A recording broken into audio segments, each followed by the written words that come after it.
Recording. Hey, welcome everybody to the New England Region MasterMind Monday. It is Monday, January 11th, I think, not March D something 13th. And we are just so excited everyone could join us today. What an amazing way to continue to start 2021, start it strong. And I am over the moon excited about our guest today. Thanks, first of all, before I start, to my amazing team, leadership team that helps bring this all together. Christine, Kate, Cheryl, Nora, everyone. Thank you so much for being here and doing this for us and facilitating this great time we have with our members and with our realtor community. So that all being said, I have Elizabeth Mendenhall with us today. And I'm so, as I said, over the moon excited to have Elizabeth join us. I know Elizabeth a little bit, only very peripherally. I sort of see her out of the corner of my eye at different NAR events or at President Circle events, and have always tried to take advantage. We were in a leadership, Elizabeth did a leadership academy that I was part of. And I can't wait to hear her share. She's really had as one of her missions, growing leaders and really mentoring all of us. So I have a short bio, which I will just read a little bit of that because I really love your other bio. So on Elizabeth's website, which is elizabethmendenhall.com, it talks about Elizabeth being a realtor from Columbia, Missouri. She was the 2018 past president of the National Association of Realtors, as most of us know. She's a sixth generation realtor, which is something that is one of the things that she's most proud of. But then Elizabeth has another bio on her website. If you click around a little bit, you'll find that. And I love a couple of the questions that you've answered. And I just have to share one or two. One of them, and the first one is, if you were a new crayon in the Crayola box, what color would you be? And Elizabeth has said that it would be an ocean swirl. It would contain a little bit of realtor blue, some white for a clean slate to dream, and sand to remind you to stay grounded. I just love that. Thank you so much. And then she also said that her greatest accomplishment was working with her family, being a sixth generation realtor. And then what she really wanted to be when she grew up, and that was a teacher and a mentor to those who aspire to be good leaders. She wants to empower others to achieve their dreams and change the world. And with that, Elizabeth, I would love to turn this over to you to talk to us about just leadership in general, and then your concept of unicorn leadership.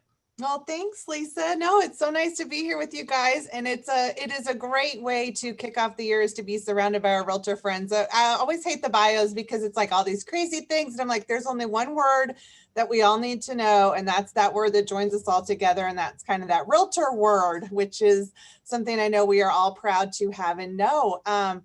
I'll tell you what, the first of the year is always, I think, a really interesting time for all of us, for those of us who are entrepreneurs, especially for those of us then who are leaders, who are starting like new chapters and starting new roles and new positions, because whether you believe that like it's a new year, new you, or, new self, it is this time where you do start something, right? Or you have an opportunity to start something, and it may be that you're continuing it. But I feel like in our realtor journeys, in our realtor world, and with our business and those things, it's like, okay, what is it that's time for a restart? So one thing I will share with you that we have always done in my company was we always try to start each year with a word. And I think we started it in 8, because in 2008, we're going to be great in 2008. And every year I've tried to make it rhyme. And so I will tell you that my year for 21 is fun in 21, because if there is anything that we all need to do right now, it is absolutely have fun and focus on that and what it can do for us and what that energy that creates for us when we are having fun. So today needs to be about fun. Chat whatever you want to say, ask any questions that you want to ask, find a way to have fun in each one of your days, because when you are having fun, there are amazing things that can happen. And if there's anything about unicorn leadership, it's fun. It's absolutely fun. And, it's not all sparkles and rainbows. That's not what unicorn leadership is about. I'll kind of tell you the story of the concept and how it got started. And I've even had groups who have said, I don't want you to talk about unicorn leadership because that's not kind of our gig. And I'm like, it would be if you would listen. So what happened was I was at a seminar, and and as Lisa mentioned, I was very fortunate to be honored with the position of the 2018 president of the National Association of Realtors. And so with that, you do get some invites that you might not normally get, kind of, as a realtor that's out there. That title holds a little significance every once in a while. And so um, and so if you know anything kind of about our business, Realtor.com is owned by a company called Move, and the parent company to Move is News Corp. Well, News Corp is the company that owns the Wall Street Journal. So, all of those connections kind of go together. Well, there is a conference every year that the Wall Street Journal hosts called the Wall Street Journal Tech Conference. And they said, hey, would you all like an invite? And you all being me as the president, the incoming president-elect John Smaby and Bob Goldberg said, would you like to come to the Wall Street Tech Conference? Come be our guests. And we're like, okay, yeah, that sounds, we looked at the calendar. Sure. We knew we were going to have some meetings at that time. So come on out and come to the tech conference. All right, great. We'll show up. We walk into the room in Laguna in California. It's a nice spot, that's for sure, that they're having with us. And we come into the room, and the first thing about the room is the room was totally different. Not the conference room that you would always think. There were couches, there were different things going on. The room's just really small, really intimate, a little bit different than you might think. And it's kind of like, okay, this is a little bit more casual, kind of chill out. We go find some spots on some couches, and all of a sudden you kind of see this like rumbling in the back of the room, and Scottie Pippen has walked in. And for those of us who've been to realtor conferences, before, I'm like, well, oh my gosh, Scottie Pippen, well, wow, what's he speaking on? Leadership. And they're like, no, he's not speaking, he's just attending. And I'm like, huh. Well, I'm attending a conference that Scottie Pippen is. That's kind of fun and kind of cool. Okay, so great. He sits down. So, you're trying to be nice. You're trying to meet, trying to mingle. I'm sitting here. John's sitting next to me. I start talking to the guy on my right. And I'm like, hey, how are you? He's younger than I am. He's kind of, oh, that's nice. He looks at my name badge and he sees and he realizes I'm with RE/MAX. Oh, you're with RE/MAX right away. Are you based out of Denver? No. Okay, great. Well, what do you do? Are you with corporate? No, I'm a franchise owner. I'm okay, great. I'm in Missouri. Okay, great. Like, what do you do? And he's like, I'm retired. Now, to me, he looks like he's 25, maybe he's 30, maybe a little bit older than that. I'm like, well, must be nice, So I said, well, what did you do? And he said, well, actually, I designed apps. I'm like, okay. At the tech conference, I said, well, what did you design? He goes, well, I designed the first app for Apple. Like, oh, okay. So now I'm sitting here thinking, I'm probably sitting next to, a multimillionaire, maybe a billionaire. And at the same time, John's maybe on the other side, he starts hitting my arm and he goes, I think I'm sitting next to a billionaire. And I'm like, I think I am too. We're like, just keep our mouths shut. Don't say a word, look straight forward, keep on talking and like do the room. So we watched this whole presentation. And the coolest thing about the conference was, if you think about a conference, here is a conference that is being led by Wall Street Journal journalists, reporters. So, we've all been to conferences where we've seen people interview people on stage and they do a great job and they ask the normal questions. Imagine being on stage and being interviewed by a Wall Street Journal reporter who has done the most amazing research in the world, looked up every question, everything you can think of, thought about it from so many different angles. So the sessions were just unreal. They were phenomenal in hearing what's happening in the tech space. And so we kind of come to the last day. And on the last day, this woman comes and she walks up through the center aisle. And I swear to you all, it's like the room silenced, the room parts. And this woman comes up to the stage and she's like high-fiving everybody along the way as she goes through the conference, and she's doing this. And they're like, woo! And everybody's standing up and cheering on her. And she gets on stage. And her name is Eileen Lee. Now, Eileen is the owner of a company called Cowboy Ventures. And Cowboy Ventures is one of the most successful venture capitalist companies in the world. She invests in tech companies. And what Eileen says is what dictates the market for these tech companies. And so she's up there and she says, I know what you want. I know what all of you want. I see some of the people out there, and yes, I'm going to give you some money. And yes, I've got investors. She goes, but what you all really want is you want to be a unicorn. I was like, oh, hello. She said, all of you are trying to be the unicorn. Now, Eileen is the person who coined the term unicorn company. And in fact, if you look up unicorn now in the dictionary, you'll see that unicorn says a mythical white creature with a horn. But the other thing it says is it says a company that goes from 0 to $1 billion overnight. So we're talking about our Ubers of the world, and we're talking about our Pinterests and our Airbnbs who've come into this space and they've just gone from here to here overnight. And it's like, why does that happen? And as she started to have this conversation, what started going through my mind is, and she said it when she got on stage, she said it. She said, you all want to be a unicorn. How many people do we know that get into this business, get into a leadership position, and they want to be the unicorn? They want to go from 0 to 20 million overnight, right? They walk in there, get their license, they come in, they're like, hey, guess what? I got a team of 5 put together. Do you know how to write a contract? You might want to start there before you put together a team of 5. I'm going to be franchised. I'm going to have a mega team. I'm going to be in 5 states. Okay. Do you know how to post a listing on social media? Let's just start there. Let's kind of get there and maybe learn about the code of ethics along the way.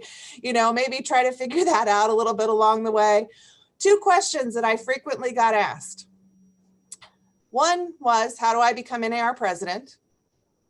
By people who'd never been a local president, never been a state president. The second was, what was it like to interview Mark Wahlberg? But that's a whole nother conversation, but it's probably the most often question that I get asked all of the time. But it's like, wait a minute. You got to start where you are first, and figure out where you are. And that was Eileen's message to the room that day. She said, these people who come into companies and they go from 0 to $1 billion overnight, she said, there are definitely traits that happen with these companies, that are consistent. So let's start with kind of talking about the company, right? The overall company. And then when I say this, I mean, for us and in our realtor space, this could mean the association, right? This could mean the chapter, our organization. This could mean our brokerage. And this certainly, as a single entrepreneur or a team entrepreneur, can mean that business that we have. And there are certain traits that have to happen in that company. And the first is an ownable value proposition. And if you know me, our theme in 2018 was own it. So when I was like, yes, ownable value proposition, we got that, but you've got to own it. Right? You've got to believe in the value proposition. If you are standing up in front of a directorship and saying, I agree to this position, you better darn well own that value proposition that you didn't decide, but that hundreds of years of history decided that this organization is about. Not that you're going to come in there and disrupt and change it, but you're going to come in and own what it is. Right? If you are a brokerage and you're joining a team or you're joining a place, do you believe in what that value proposition is? And if you don't know the value proposition or you haven't created it, what is it going to be for your brokerage and for yourself? One of the best questions that I ever heard that someone said, like, how do you determine a value proposition? They said, what would be absent from the marketplace if you weren't in it? What would be missing if you weren't there? What are you bringing that is so unique to your marketplace, to your consumers, to your customers as an agent that would be missing if you weren't there? There is your valuable, ownable proposition, right? There it is for you. And when you start thinking about that and leaning to that and diving that, you really get it. Now, the next thing is, guess what? Once you have it, it needs to evolve. You need to embrace the fact that it needs to evolve. It is going to change. It is going to depend. And all of us certainly know about evolution, pivoting, and all of those things after the past year. But you do need to understand that that value proposition can evolve. And when should it evolve and why should it evolve? And be behind that, So there are 2 really strong characteristics that you need to know, that you need to understand if you're going to be part of this company. So there's the first piece, is the organizational piece. Now let's jump into what is the second piece that Eileen talked about when she's looking for investors and looking for these unicorn companies and what makes them successful. It's the leader. It's absolutely the leader. And you know what? Regardless of their age, all of the leaders in the unicorn companies had experience in the space. They didn't just walk in overnight. So even if they were the young, whippersnapper who came in and was 35 and all of a sudden took over the world, and you said, oh my gosh, the CEO of Airbnb is this young, and da, da, da, da, da. Guess what? They'd been in the space for 10 years. They'd been doing it since they were 20. So if you got to figure that the average age of the realtor is somewhere in the low 50s, you know what? You're going to need some experience along the way. You're not just going to be likely to come in and say it's going to happen overnight. Now, are you going to have good ideas when you come in and you're new and you're fresh and you're looking at things? Absolutely. Absolutely. But are you going to benefit and make better decisions when you have that experience under your belt? I was frequently and still sometimes mentioned as one of the younger NAR presidents, and that's absolutely true. I ended up being, I think, the second youngest president back behind some guy. But one of the things I was also very, very proud of is that I did get a head start. I remember I started in this business when I was 23, and my mom said to me, she said, you know what, if you like it, you just get a head start. If you don't, you're young enough, you can go do something else. And what I am proud of is that I did serve as local president. I did serve as state president. I served as regional vice president. I chaired some NAR committees, So again, if you're going to learn and evolve an organization, you have to know it. And you have to learn about it. One of the best things one of my mentors said to me is they said, every person who's in charge of an organization, and again, I think this goes for whether or not it's an association, a brokerage, your own personal thing, is there's two things that you have to know. You have to know the budget. What is the budget? What is the budget for your business? What is the budget for your company? What is the budget for the organization? You need to know where the dollars are, because when you know where the dollars are, that's when you know where you can innovate, because that's how you get the money to innovate. How many times have we been in a meeting or a committee meeting, or even, somebody comes in and they serve on their first committee or an association. They're so excited and they've got great ideas, and that's so great. And it's going to cost them, $5,000, $10,000, $500 to put that idea in place, but they don't know the budget. And so they don't know where the money is. It is piece of cake. And I'm looking at a few people here. Gary Rogers, I'm looking at you. There are a few people here who, if we've been around and we know the budget, we're going to stomp you like that. Because two things have happened. One is you haven't shown that you've been prepared to come to the meeting. And two is you haven't shown respect to the organization to learn about it. Right? To learn about it and to figure it out. And you know what? We're really going to get excited when you come and not only do you know the budget, and you know where you can get that money, or you know where there might be access to that, or maybe you've agreed to fundraise for it, and that's another way to do it. And same thing with your business, you figure out that money. But we're really going to get excited when you come forward and you know the second thing, and that's when you know the bylaws and the policies and the procedures. And you can sit there and say, not only have I figured out here's where it's going to be, but now I've learned the organization, and here's the policy, and here's how it's going to do, and here's the process that we're going to go through. And you know what? The process doesn't work. So here's how we're going to change it, right? You can't change. If you're sick and tired of the policies, you feel like they're all, patriarchal, they're all old, and my gosh, it's all this bureaucracy, then figure out how to change it.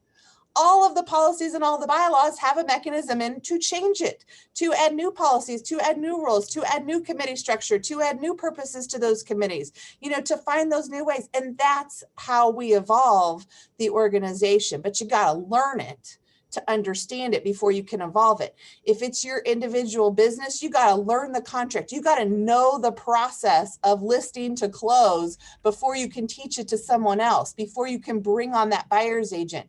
You can't bring on someone else and say, hey, I want you to set up a process for the buyers, because their process may not be the process that you want to adhere to. So these things matter. And Eileen was talking about this. She's like, I don't want to bring in a leader into a company, support a company, fund a company, if I don't think that leader has the skill sets to bring those on.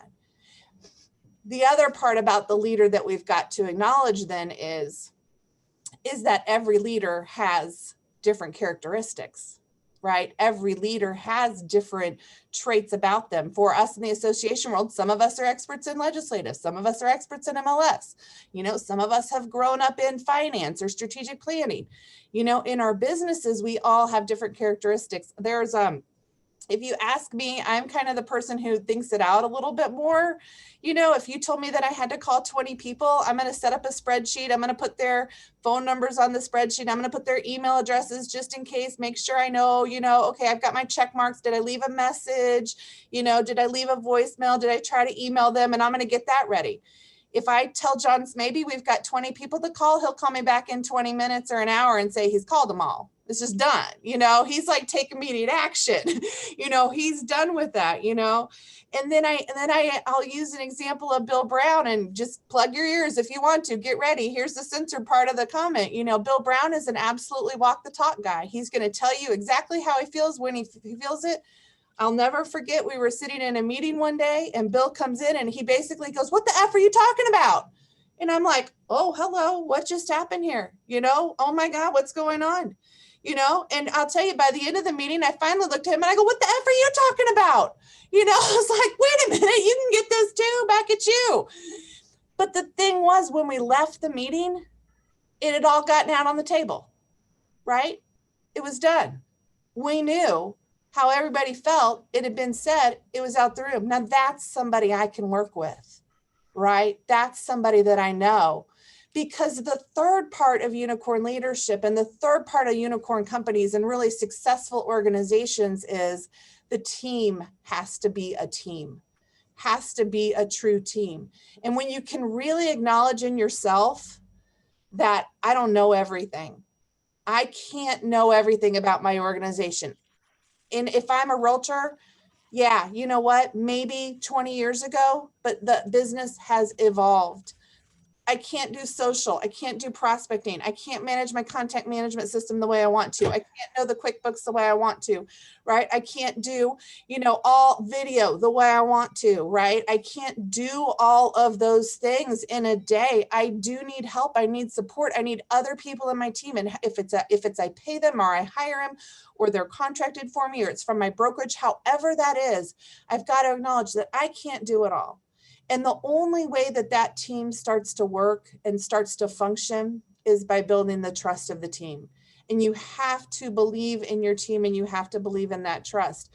I just recently listened to Brene Brown, love Brene. Always, she has 2 podcasts. She had the #1 podcast in 2020, which was called Unlocking Us. But she has another podcast that's after her book, Dare to Lead, which she's done 20 years of research on leadership.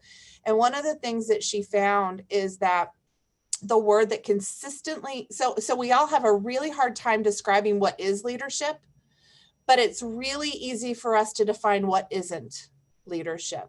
It's like we have a hard time sometimes defining what love is, but we know what love isn't. The one word that continued to come out on the leadership spectrum was courage. And that courage was that characteristic, and courage was that word that we saw with leaders. And if you're going to evolve your value proposition, if you're going to be relentless in your systems, if you're going to take it to a new level, if you want to go from here to here, you got to climb, right? You got to climb. And that's a lot harder than staying from here to here. You've got to have courage. And one of the best ways that I know and that I've always found to have courage is to have people around you who support you, and who are positive with you, and who are sharing things with you, and who are having real conversations with you, not having conversations of, "I like it, you're so great, you're so amazing, you're so fantastic," but are having real conversations of how can we do better and how are different things that we can improve. And that is really the characteristic of a good team, because it will happen. The thing about it is, if you're really trying to move and trying to act and trying to do new things and be bold, and all of these words are words that just mean change, right? They just mean change. If you're going to change, then it's going to take some courage. And the thing about it is, if you're really stretching, there's going to be a time when you fall. You know what? You're going to fall. And when you fall, you want, and you need to have around you a team who supports you, who is there for you, not because maybe you did the wrong thing, but you have others who are there who are going to support you. And for me as NAR president, You know, that was a moment when we got attacked online. You know, we were trying to raise the dues. Nobody likes to raise the dues until 1.4 million people, your dues are going up. That, you know what? I mean, be realistic. Nobody wants to have that conversation. You know how it's going to go. It's like, it's like telling a client, I'm not going to lower my commission. I'm going to raise it on you. You know, nobody, how that conversation is going to go. And we got attacked in social media. I literally sat there one night on my couch. I watched the comments flowing in, she should kill herself. They're horrible. They're stealing money. Oh my gosh. And when they started talking about us stealing money, I literally remember sitting there on my couch at 11 p.m. and I could not get off the social media. And I was just staring at it. And I was just stunned. And these were people I had no idea who they were, right? They didn't know me. I didn't know them. They weren't doing research. They weren't doing anything. And what saved me at that moment was my dearest friend, Vince Malta, who was 2 hours behind me in California at 9 p.m. his time. And I said, Vince, I don't know what to do. And he said, and I'll never forget what he said to me. And he said, good, because if you knew what to do, I'd be worried. And it was such a reminder that we aren't going to have all the answers. But here was my friend and my colleague and my LT member who was supportive, who said, I don't know what to do either, but we knew that we could trust each other. We knew that we could count on each other. And that's what I needed. That's what I needed, was just to know that, you know what, you're not going to get it right. I don't need 10 people. I need 5. I just need 5, who are going to know and have my back no matter what. And to me, that is the real space where you start to realize that you are this amazing, you can be anything you want to be, and when I think about what unicorn leadership is, it's about the fact of understanding that every one of us is unique. Every one of us is different. Every one of us is going to bring different perspectives to the table, but it's also about understanding that it is about the fun. It is about the magic. It is about the sparkles. It is about how we make each other feel, how we connect with each other with kindness, how we understand the organization, how we believe in something that maybe doesn't make sense, but we believe in something bigger and we believe in it together, and we know that we can all do it together. So as I kind of wrap up here, Lisa, I think we're kind of approaching our end of our 30 minutes. What I would just say to you is, one, have fun in 21 for sure, but also remember the unicorn and remember what it's about. And it is about taking your business to a complete new step, taking your leadership to a new level that you've never known before, and have the guts and have the courage to step into that magic. Amazing, amazing, amazing. You left everything on the field. Thank you so much, Elizabeth. That was an amazing, I feel so inspired. I had all these questions I wanted to ask, but you really did just touch on so many. And unfortunately, I wish we had another few hours with you. So I put the link for the Facebook group that Elizabeth has created about, Oh yeah, for sure. Yeah, I wanted to sort of, lead people there to get some more inspiration. And, if you've continued to give us so much of yourself and so much, I think, for us to think about as we take these next steps, in owning it, as you said, I use that hashtag all the time. That's just, it just makes you so proud, but really also the love and strength of our community, even though we disagree. And geez, I was looking at one of those threads this morning from NAR, even though we disagree on so many things, we do come together to support our realtor family. And it's just an amazing community to be part of. I'm so honored and proud that you're part of our community. And thank you once again. We have maybe 1 minute. Does anyone have a question that they really want to throw out? I see Kurt Thompson just said, thank you so much, Elizabeth. You really inspire us. John Furrow, I was going to tell Gary Rogers that, or tell you that your speaker fee, Gary Rogers said that he would take care of that. So wait for a check from Gary. He's been an amazing leader for all of us. All right, fine, okay, all right. We hope to see you. Yeah, we hope to see you again very, very soon at a live event. I mean, we're all still holding our breath for May. So we all are. But you know what's been amazing is I think we've probably seen more people and newer faces than we ever would have been able to see before. I mean, again, just being able to connect like this is just amazing. And so we'll embrace our FaceTime any way we can, whether it's in person or on the screen. Absolutely. Thank you for your leadership. Thank you for your generosity. And we thank you for your time today. Thank you guys too, and hope to see you soon. All right. Bye. Thank you.